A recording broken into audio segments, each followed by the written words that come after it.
So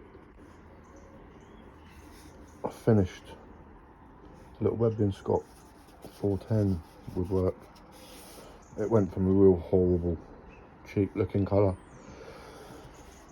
I've stained it walnut brown or browner. Looks alright.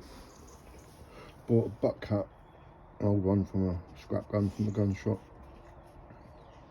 That was harder to deal with than anything else because rubber's a painter.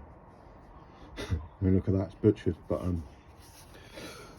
from a distance, who can tell, and do I care? The gun cost me a tenner. £10 well spent. The butt cap was a fiver, and the varnish was 15 quid.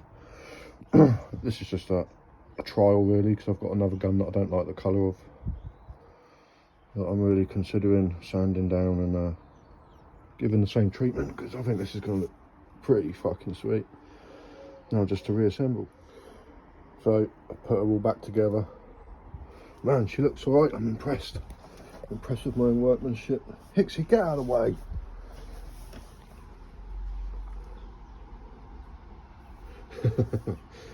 Man, that's not bad, is it really? £10 for the gun with 200 rounds, £5 for the butt. What's it cost me? 10, 15 and 50, 30 quid with 200 rounds. Man, it looks good. I'm proud to say I did that and I own that. £30 to have that sat in your gun cabinet. That is good money in anyone's book. She's a good one. Ain't she, Hicks?